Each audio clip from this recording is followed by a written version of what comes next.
Hello বন্ধুরা, কেমন আছো তোমরা সবাই? আশা করছি তোমরা সবাই অনেক ভালো আছো। কুটন দিদি ব্লগিং চ্যানেলে তোমাদের সকলকে জানাই স্বাগত। তোমাদেরকে যদি আমি প্রশ্ন করি যে আগের রাতের বাসি ভাত দিয়ে তোমরা কি করো, বা সেগুলো ফেলে দাও নাকি তোমরা সেগুলো খাও, তো তোমরা আমাকে কি বলবে? অবশ্যই বলবে যে হ্যাঁ, আমরা সেগুলো ফেলে দিই। তো আজ আমি তোমাদেরকে এমন একটা জিনিস বানাতে শেখাবো। এটার পর মানে এটা জানার পর কিন্তু তোমরা তোমাদের বাড়িতে বেঁচে যাওয়া বাসি ভাত কিন্তু একদমই ফেলে দেবে না। তো চলো তৈরি করে নিই। তো এখানে দেখো আমি নিয়ে নিয়েছি প্রায় 1 বাটির মতো বাসি ভাত। এটা হচ্ছে আগে মানে রাত্রের ভাত, বাসি ভাত। তো আজকে আমি এটাতেই বানিয়ে নেবো তোমার একদম কুড়মুড়ে টাইপের ঝুরি ভাজা। তো চলো তৈরি করে নিই। তো ভাতটা আমি যেটা করেছি, প্রথমে খুব ভালো করে জল দিয়ে ধুয়ে আমি কিন্তু মিক্সার গ্রাইন্ডারে খুব ভালো করে একটা স্মুথ পেস্ট তৈরি করে নিয়েছি। তো ভাতটা যখন পেস্ট করবে তখন তোমরা দেখবে যে তার মধ্যে জল দেওয়া দরকার হচ্ছে কি না। যদি দেখো যে জল দেওয়া দরকার আছে, তাহলে তোমরা সামান্য পরিমাণ জল কিন্তু এখানে মিশিয়ে নেবে। এরপর আমি যেটা করব, আমি কিন্তু এখানে মিশিয়ে নেবো এই যে বড় চামচের প্রায় 2 চামচের মতো কর্নফ্লাওয়ার। এরপর আমি এখানে মিশিয়ে নেবো এই বড় চামচেরই 1 বড় চামচ বেসন। বেসনের পরিমাণ যেহেতু আমার মনে হলো একটু কম আছে, তাই জন্য কিন্তু আমি আরেকটা চামচ বেসন এখানে মিশিয়ে নেবো। এই একই চামচেরই কিন্তু বেসন আমি এখানে দিয়ে নিয়েছি।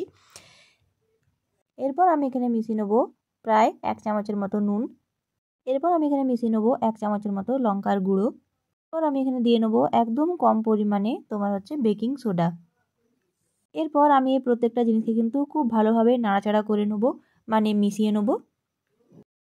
তো এখানে দেখো আমি নিয়ে নিয়েছি একটা গ্লাস, আর এখানে আমি নিয়ে নিয়েছি একটা দইয়ের প্যাকেট। তোমরা চাইলে কিন্তু এখানে নুনের প্যাকেট বা সুজির প্যাকেটও নিতে পারো। এরপর আমি যেটা করব, গ্লাসের ভেতরে কিন্তু এই প্যাকেটটাকে আমি খুব ভালোভাবে এখানে দিয়ে নেবো। এই প্রত্যেকটা উপকরণ মেশানোর পর তোমাদেরকে ব্যাটারটা আমি একটু দেখাই। দেখতে পাচ্ছ ব্যাটারটা কিন্তু কিছুটা এরকম টাইপের হয়েছে, আর এখানে আমি মিশিয়ে নিয়েছি সামান্য পরিমাণ ফুড কালার। এরপর দেখো আমি যেটা করব, আমি কিন্তু প্লাস্টিকটাকে একটু সামান্য ফুটো করে নিয়েছি। আর এখন আমি যেটা করব, আমি কিন্তু 1 চামচের মতো ব্যাটার এই প্লাস্টিকের ভেতরে খুব ভালো করে আমি ভরে নেবো। এই দেখো একদমই পুচকির মতো করে আমি একটা ফটো কিন্তু এখানে তৈরি করে নিয়েছি এই ঝুরি ভাজাগুলোকে করার জন্য। তো চলো এবার যাই। তো এখানে দেখো আমি কিন্তু কড়াইয়ে নিয়ে নিয়েছি গরম তেল, আর এই তেলের মধ্যে কিন্তু আমি এখন এই ঝুরি ভাজাটাকে খুব ভালো করে দিয়ে নেবো।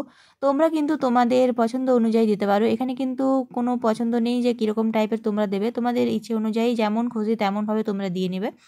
এরপর দেখো কিছুটা পরিমাণ গরম হয়ে এলে যখন দেখবে ঝুরি ভাজাগুলো এবার কড়াইটা ছেড়ে যাচ্ছে, তখন কিন্তু তোমরা এটাকে উলট পালট করে একটু ভালো করে ভেজে নেবে।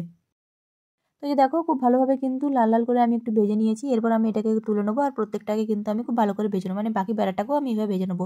তো পুরো ব্যাটাটাকে কিন্তু এভাবে ভেজে নেওয়ার পর কিন্তু এটা দেখতেই পাচ্ছ কিছুটা এরকম টাইপের রয়েছে, টেরাবাঁকা টাইপের। আমি কিন্তু কোনো শেপ দিয়ে এগুলোকে তৈরি করিনি। তোমরা চাইলে কিন্তু এগুলোকে শেপ দিয়ে তৈরি করতে পারো, তবে এগুলো শেপ দিয়ে তৈরি না করাটাই কিন্তু ভালো হবে। তো এইভাবে কিন্তু একটু মোটা সাইজের ঝুরি ভাজা এটা তৈরি হয়েছে, দেখতেই পাচ্ছ তোমরা। এইভাবে কিন্তু তোমাদেরকে আমি একটা ভেঙে দেখাই কীরকম টাইপের ক্রিস্পি হয়েছে জিনিসটা।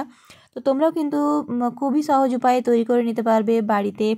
বেঁচে যাওয়া চাল দিয়ে বা বেঁচে যাওয়া ভাত দিয়ে এইভাবে তৈরি করে নিতে পারবে খুবই সহজ উপায়ে ঝুরি ভাজা। আর এটা কিন্তু চা দিয়ে খেতে লাগে একদম অসাধারণ। তোমরা কিন্তু চাইলে এটা মুড়ির সাথেও দিয়ে কিন্তু খেতে পারবে। আর এরপর তোমরা চাইলে কিন্তু এর উপরে ছড়িয়ে দিতে পারবে সামান্য পরিমাণ চাট মশলা এবং লঙ্কার গুঁড়ো। তো আমার আজকের রেসিপি তোমাদের কেমন লেগেছে অবশ্যই কিন্তু আমাকে কমেন্ট করে জানিও। ভিডিওটা ভালো লেগে থাকলে কিন্তু চ্যানেলটিকে লাইক, সাবস্ক্রাইব, শেয়ার করতে একদম ভুলবে না। সবাই খুব ভালো থেকো, সুস্থ থেকো। খুব তাড়াতাড়ি দেখা হবে তোমার সাথে একটা পরের ভিডিও নিয়ে। আমার এই রেসিপিটি তোমাদের কেমন লেগেছে অবশ্যই কিন্তু আমাকে কমেন্ট করে জানিও। তোমরাও কিন্তু অবশ্যই বাড়িতে একবার ট্রাই করবে। ভিডিওটা শেষ পর্যন্ত দেখার জন্য তোমাদের সকলকে অসংখ্য ধন্যবাদ। খুব তাড়াতাড়ি দেখা হবে একটা পরের ভিডিও নিয়ে।